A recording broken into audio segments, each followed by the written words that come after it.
Hello, everyone, and welcome to this episode of Ignition Time. Believe it or not, states are so flush with cash, so flush with funds that many of them are now cutting taxes, which is extremely ironic considering that more than 25 states across the country, all of them Republican states, have decided to prematurely end the $300 a week unemployment benefits, which were designed to help those who needed help the most.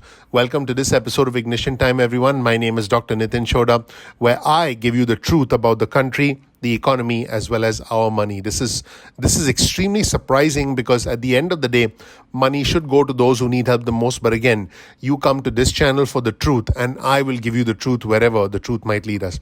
Let's start with this headline on your screen from CNN. States are so flush with funds that many are actually starting to cut taxes. In fact, 9 states have passed legislation to reduce individual or corporate income taxes, and now the governors need to sign off on this. This is according to Catherine Lougheed, who's a senior policy analyst at the right-leaning Tax Foundation.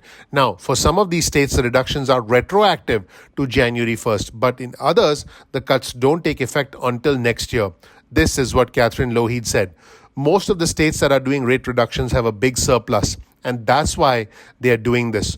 A lot of pursuing policies they had in mind for a while now, but just didn't have the revenue to do. In short, the states have so much money, they now are cutting taxes because they have a surplus. They have so much money, they don't know what to do with it.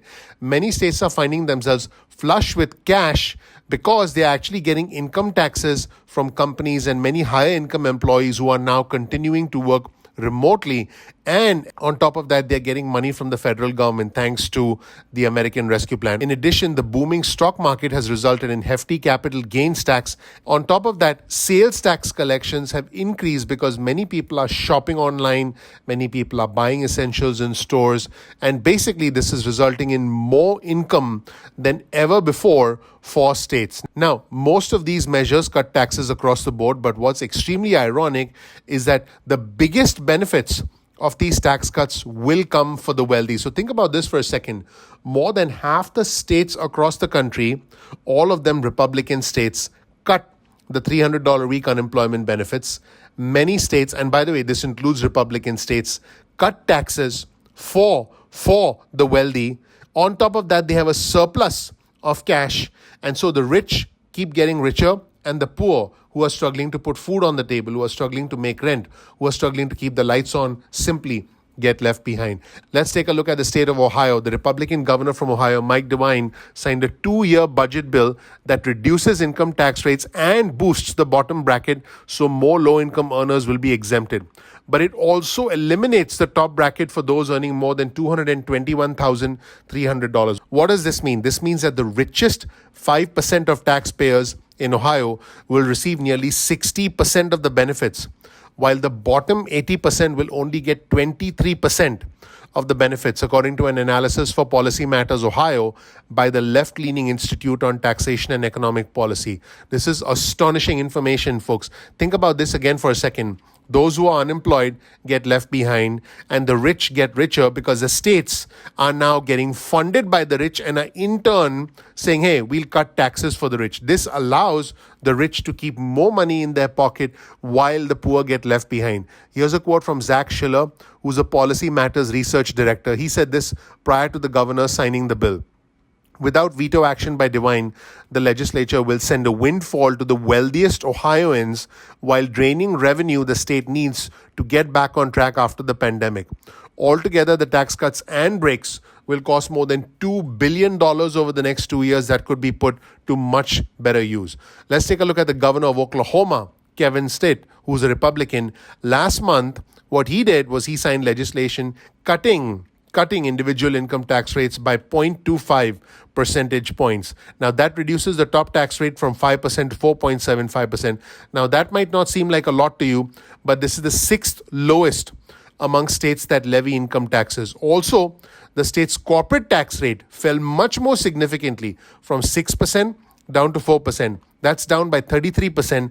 Now, this means it's a tie with Missouri's for the second lowest in the nation, behind North Carolina among states with corporate income taxes. In the meantime, the governor of Idaho, who's a Republican, Brad Little, he said in May that state officials had enacted the largest tax cut law in the history of the state, providing more than $435 million in relief over two measures. So a tax bill signed in May provides $220 million in one-time income tax rebates to residents in Idaho, providing a minimum payment of $50 per taxpayer and dependent, or about 9% of the tax amount reported on the residents' 2019 state tax returns. Now, this law in Idaho also includes $163 million in ongoing tax reductions.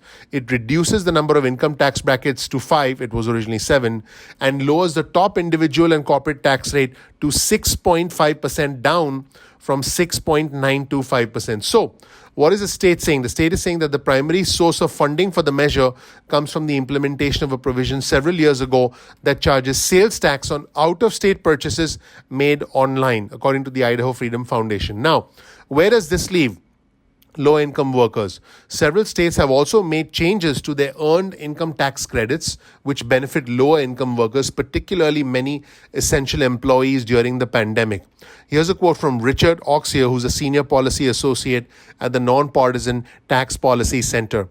A lot of the earned income tax credit expansion is a lot of states saying, hey, we know this one group of workers has been hit particularly hard because the defining characteristic of this last year is that if you were a lower income worker, you probably lost your job and got hammered. So basically what Richard is saying is the states are saying, hey, here's some leftovers, here's some crumbs for those who've been impacted the worst. That is essentially my interpretation of what's going on here. In addition to the rate cuts, what Oklahoma is doing is it made its state-level earned income tax credit refundable again so that lower wage earners can receive the full amount, even if it exceeds the taxes that they owe. Now, it was made non-refundable in 2016 to address a budget shortfall. So what's going on in the state of Washington?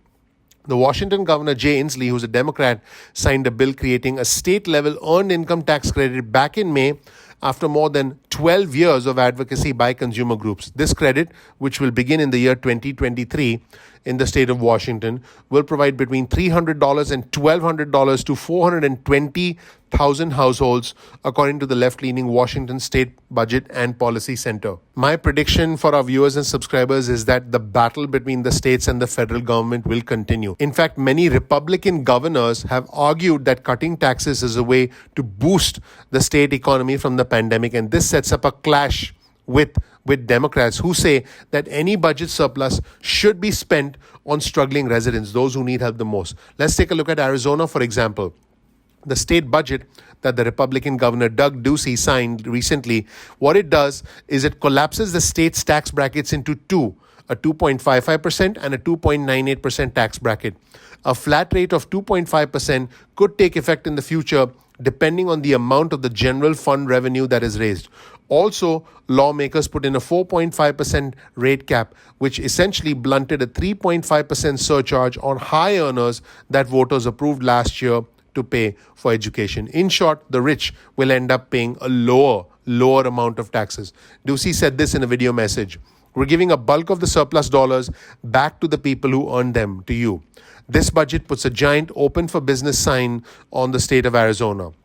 We will remain competitive and continue to attract good-paying jobs. Folks, there is a philosophical and a political divide between the Republicans and the Democrats. The Republicans are pro-business and the Democrats want to help those who need help the most. Let me know where you stand in the comment section below. Please click the like button. Please subscribe. Please enable notifications. Thank you so much for watching. This is indeed incredible news. States cutting taxes because they have a surplus of funds. And many of these states actually cut out the $300 a week unemployment benefits, which is what makes this entire situation so ironic, so political, more so than economic. Please click the like button. Please subscribe. Please enable notifications. Thank you so much for watching. My name is Dr. Nitin Chhoda. This right here is a little bit of information about me. You'll learn more about who I am, what my journey has been like, and why you should listen to me. Please click the like button. Please subscribe. Please enable notifications. Also follow me on Twitter. Here's my Twitter feed. You'll be able to follow along with the latest news stories on Twitter, and you'll be able to interact with us on Twitter. Thank you so much for watching. I'm looking forward to seeing you in the next episode of Ignition Time. Take care. Bye.